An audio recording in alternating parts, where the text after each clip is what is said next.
Je suis un homme de 48 ans et j'ai un fils qui a obtenu son diplôme d'études secondaires cette année. Ma femme et moi avons commencé à épargner pour ses études dès que nous avons appris qu'elle était enceinte. Étant donné que nous gagnons bien notre vie, avec un revenu annuel de plus de 6 chiffres, son fonds d'études actuel s'élève à près de 400 000 $. Nous n'avons jamais dit à notre fils quoi faire de sa vie. Nous avons peut-être guidé ses décisions comme tout bon parent devrait le faire. Mais étant donné qu'il était encore jeune, nous lui avons laissé prendre ses propres décisions. Nous n'avons jamais exigé d'excellence académique ou essayé de le forcer à faire du sport ou des activités artistiques. Après avoir obtenu son diplôme d'études secondaires, il a déclaré qu'il ne voulait pas aller à l'université. Nous lui avons dit qu'il pouvait faire ce qu'il voulait, tant qu'il était sûr de son choix. Il a refusé les écoles de métier également.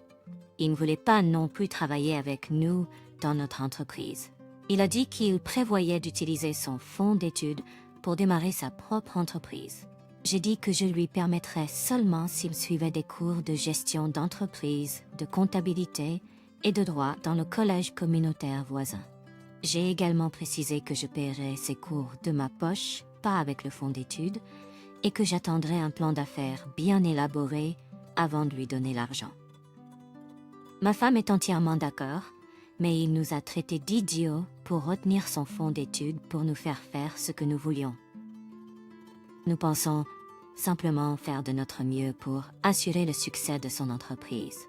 Alors, suis-je idiot de refuser de libérer le fonds d'études de mon fils à moins qu'il ne suive des cours universitaires?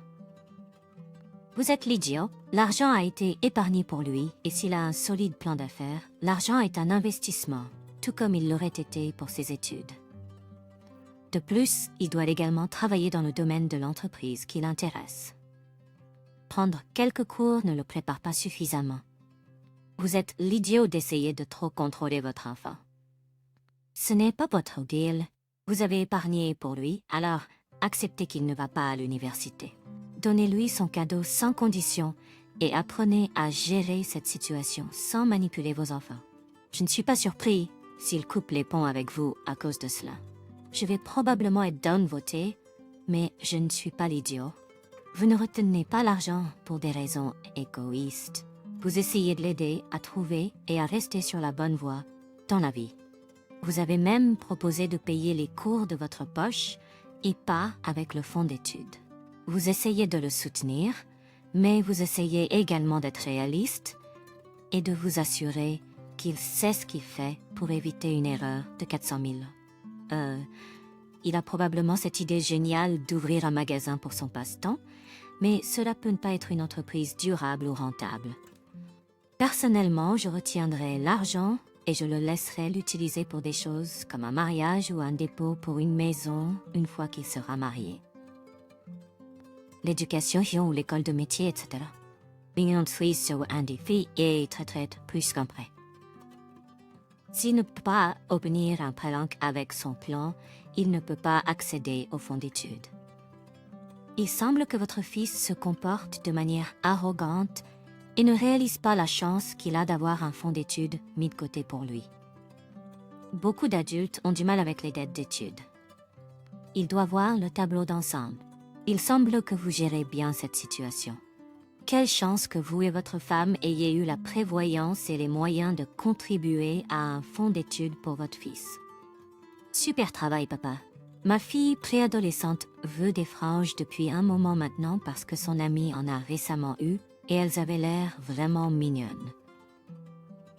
Ma fille a de beaux cheveux, mais ils sont fins et longs. J'ai donc consulté ma cousine qui est coiffeuse spécialisée dans les coupes de cheveux pour enfants.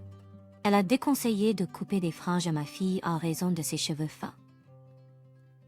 D'habitude, je laisse ma fille faire ses propres choix en matière de vêtements et de cheveux, mais dans ce cas, j'ai mis mon veto car je savais que ça ne finirait pas bien et qu'elle serait malheureuse.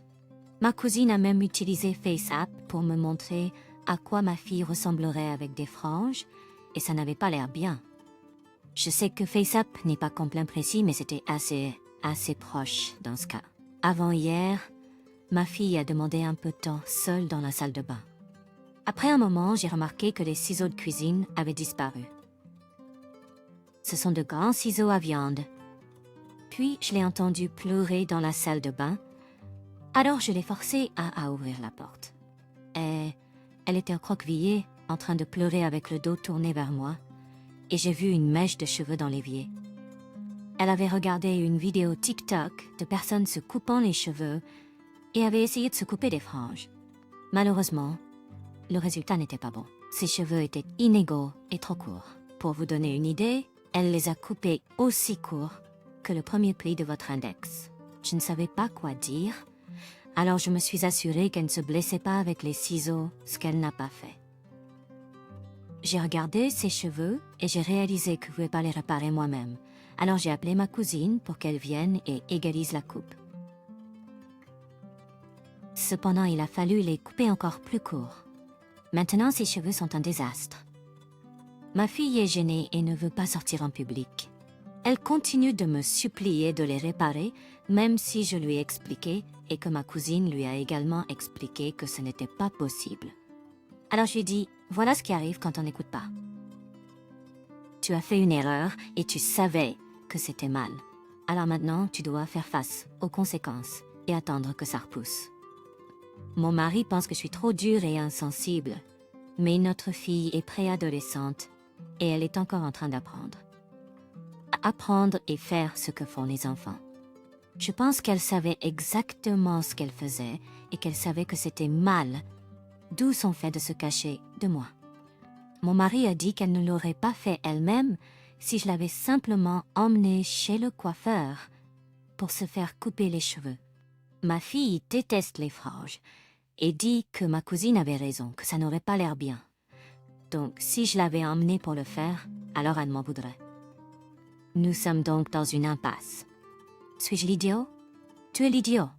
Mon Dieu, elle est préadolescente, pas 20 ans. Je suis d'accord avec ton mari sur ce point.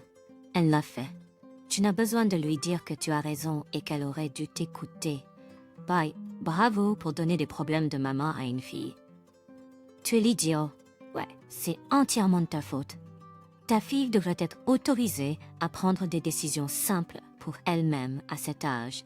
Et les franges sont une décision incroyablement mineure et simple. Les cheveux repoussent.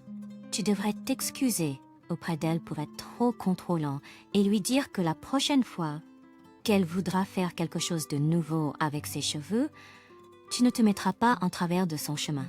Si tu la laisses avoir les franges et qu'elle ne les aime pas, tu pourrais la consoler et l'aider à être patiente pendant qu'il repousse.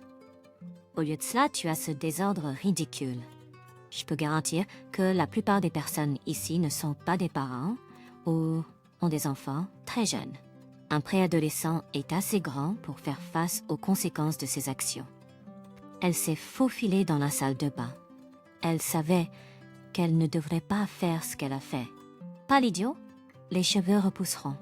Il y a beaucoup de choses stupides que les enfants font et qui ne peuvent pas réparer.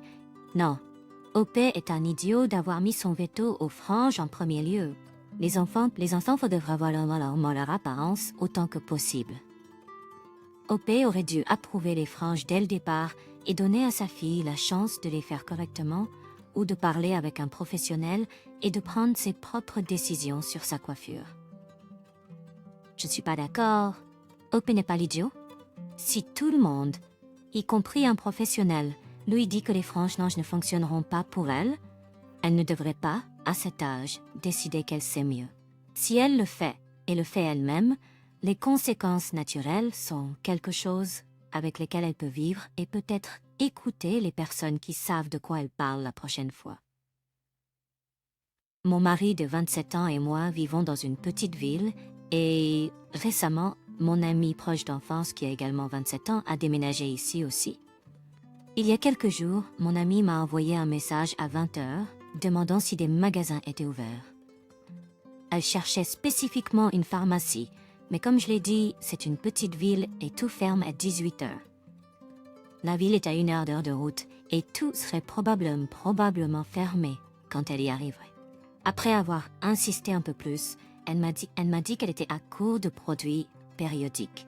J'ai donc regardé sous l'évier et j'ai vu une boîte de serviettes hygiéniques non ouverte. Et j'ai dit à mon amie qu'elle pouvait l'avoir. J'ai donc donné la boîte de serviettes hygiéniques et j'ai ensuite envoyé un texto à ma femme qui séjourne chez ses parents pour la semaine, ce qui s'est passé et je lui ai dit que je la remplacerai. Le lendemain, la prochaine chose que je sais, j'ai reçu une série de textos de ma femme me traitant d'idiot. Elle a exprimé que j'aurais dû la consulter avant de donner ses serviettes hygiéniques et qu'elle aurait dit non. J'ai également reçu des textos de sa sœur qui a trouvé la situation étrange. Cependant, j'ai grandi dans un foyer où ma mère gardait toujours la salle de bain, du bas approvisionnée en serviettes hygiéniques pour les invités. Pour moi, ce ne sont que des articles ménagers. Ça ne me dérangerait pas si elle donnait mon shampoing, car nous utilisons des marques différentes. De plus, je n'ai pas immédiatement envoyé un texto à ma femme, car elle met du temps à répondre, surtout quand elle est chez ses parents. Je suis généralement celui qui s'assure que nos articles de toilette, y compris ces serviettes hygiéniques, sont toujours approvisionnés. Je suppose que ma femme a eu une éducation plus conservatrice, alors que je vois cela comme pas différent de manquer de papier toilette ou de dentifrice, et je n'ai pas vu la nécessité de la consulter d'abord. Mais maintenant, je me sens idiot de ne pas avoir pris en compte ses sentiments. Je n'ai pas pensé à comment ma femme se sentirait. J'ai juste pensé, mon ami a besoin de serviettes hygiéniques et j'ai une boîte, alors pourquoi ne pas l'aider? Suis-je l'idiot ici? Pas l'idiot. Toute personne qui trouve cela étrange devrait réaliser que ma femme s'est sentie assez à l'aise pour demander des produits périodiques. Et les règles ne sont rien dont il faut avoir honte. Si j'étais à sa place, je serais content que mon mari n'ait aucun problème avec les règles. De plus, pourquoi personne ne remet en question pourquoi sa sœur m'a envoyé un texto? N'est-ce pas étrange? Peut-être que sa sœur était là? Et bouleversée, elle m'a dit, cela aurait du sens. Mais pour elle, de m'envoyer un texto et de me dire que j'ai fait quelque chose de mal est absolument ridicule.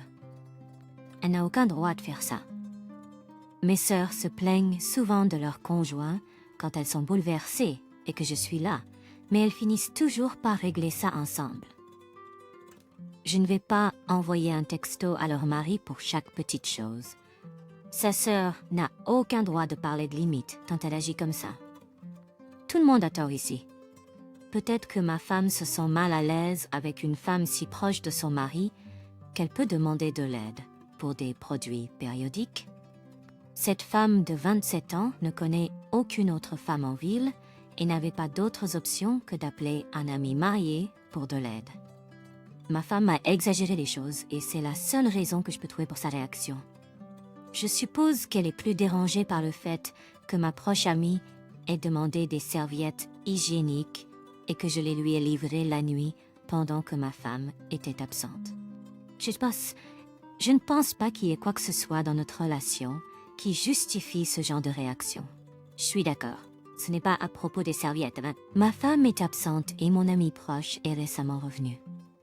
Je suppose que ma femme n'est pas habituée à cette dynamique, surtout venant d'une famille conservatrice. Cela a probablement plus à voir avec elles qui sont ensemble pendant qu'elle est absente. Les serviettes sont probablement plus liées au fait qu'elle se sente à l'aise dans son propre espace privé. Ce n'est pas sa sœur ou son amie, mais mon ami d'enfance qui est récemment revenu. Il y a peut-être autre chose qui se passe ici. Mon fils a 19 ans. Il y a quelques semaines, il avait des amis à la maison, ce qui est bien. Je suis allée me coucher tôt et mon fils et ses amis étaient dans le sous-sol quand je suis allée me coucher. Je suis descendue le lendemain matin pour vérifier mes emails. Mon ordinateur portable était au même endroit où je l'avais laissé la nuit dernière, mais l'écran était fissuré et il semblait qu'un verre avait été renversé dessus. Quand mon fils s'est levé, je lui ai demandé s'il savait qui avait endommagé mon ordinateur portable. Il a dit qu'il ne savait pas et qu'ils étaient dans le sous-sol pendant que j'avais mon ordinateur portable dans la salle à manger. Je lui ai dit qu'il n'y avait aucun moyen que l'ordinateur portable se soit cassé tout seul et qu'un verre se soit renversé dessus. Donc, si c'était pas lui, c'était l'un de ses amis. Il a juré que personne n'avait touché à mon ordinateur portable. J'étais comme d'accord. Alors pas d'amis jusqu'à ce que quelqu'un avoue. Je pense pas qu'il m'ait pris au sérieux, car je suis rentrée du travail quelques jours plus tard et il avait des amis à la maison. Je leur ai présenté mes excuses, mais je leur ai informé que personne n'avait avoué avoir cassé mon ordinateur portable, donc je n'autorisais pas de visite en attendant. Mon fils est très contrarié et dit que je l'embarrasse et je l'embarrasse. Je suis d'avis que je ne veux pas de personne dans ma maison qui pense que c'est acceptable de casser mes affaires et de les cacher. J'ai été claire en disant que je ne m'attends pas à ce qu'il le remplace. Je veux juste que quelqu'un l'admette et s'excuse. Ma sœur m'a dit que la punition est sévère et elle est d'accord que j'embarrasse mon fils. Suis-je l'idiot? Comment cette punition est-elle trop sévère? C'est la simple prohibition naturelle. Si un groupe de personnes casse quelque chose chez vous, bien sûr que vous ne voudriez pas les laisser revenir. Pas l'idiot. Et qu'est-ce que ta sœur prend? Beaucoup de mayonnaise. Il a aussi 19 ans. Pas un enfant, assez vieux pour assumer ses responsabilités. Faites-le payer pour le remplacer et peut-être qu'il mettra la pression sur la personne coupable pour qu'elle le rembourse. Ou vous pouvez utiliser son argent d'anniversaire ou de Noël pour réparer les dégâts. En attendant, tous maison pour règle. S'il n'aime pas ça, il peut aller vivre avec ses amis. Ouais, je ne suis pas sûre d'être d'accord avec le fait de faire payer à votre enfant pour les dommages causés par quelqu'un d'autre. Ce n'est pas non plus leur responsabilité de surveiller leurs amis. Cela leur apprendra juste que les actions des autres sont de leur responsabilité. Elles ne sont pas. Et prendre leur argent d'anniversaire pour les actions de quelqu'un d'autre. C'est juste la cruauté pure. Si vous les avez invités chez vous, c'est votre responsabilité de les surveiller. Quand mes amis venaient chez moi, je devais leur dire s'ils enfreignaient l'une de nos règles de maison. Je ne vois pas en quoi c'est injuste. Le jeune ici est un adulte. C'est son travail de prendre soin des biens des autres s'il les utilise. Dans ce cas, une maison est tout ce qu'elle contient. Niveau P. Mon fiancé, 26 ans, et moi, 21 ans, sommes ensemble depuis 2 ans. Il a été honnêtement le meilleur petit ami et la meilleure personne de soutien dans ma vie. Dans ma vie, j'ai honnêtement perdu toute confiance en les hommes à cause de mes nombreuses mauvaises expériences. Cependant, mon fiancé a été celui qui l'a restauré. Il a été marié avant, mais sa femme est malheureusement décédée à cause de quelqu'un qui conduisait sous l'influence. Mon fiancé et sa famille l'ont décrite comme une femme fantastique et une sainte.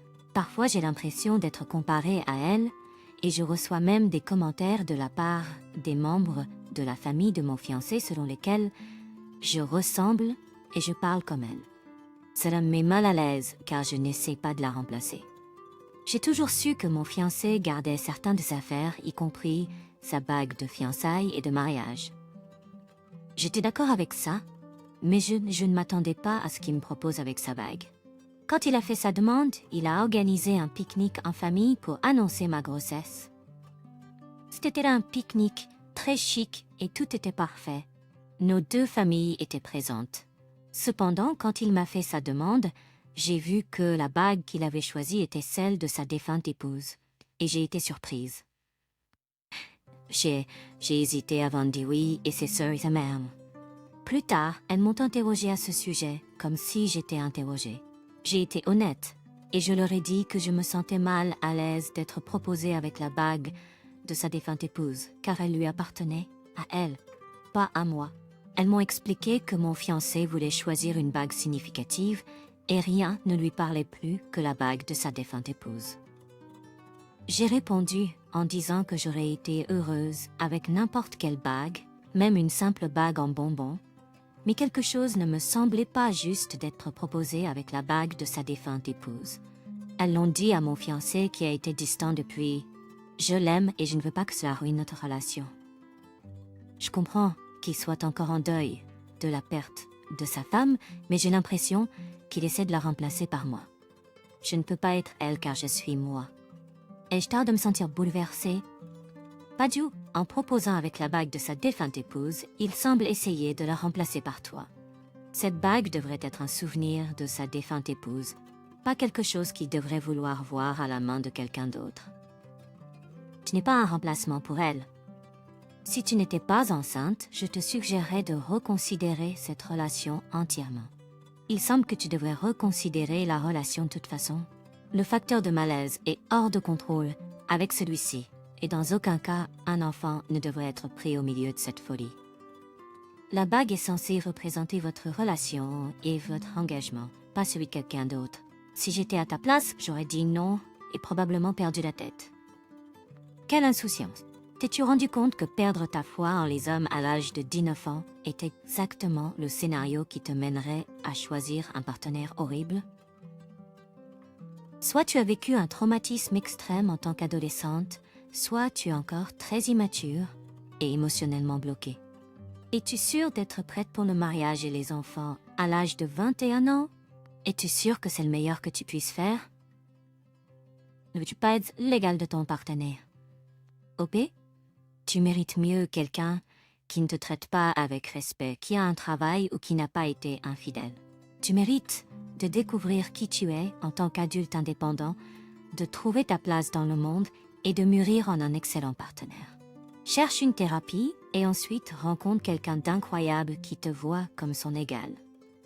Quelqu'un avec qui tu peux communiquer ouvertement et construire une vie qui est vraiment la tienne avec un partenaire qui te connaît et te comprend vraiment. Il ne semble pas que ce gars ou sa famille soit le bon choix pour toi. C'est pas seulement à propos de la bague, c'est à propos de toute la situation. Je pourrais pas être plus d'accord. Toi et ton partenaire êtes tous les deux trop jeunes pour faire face à de tels problèmes lourds.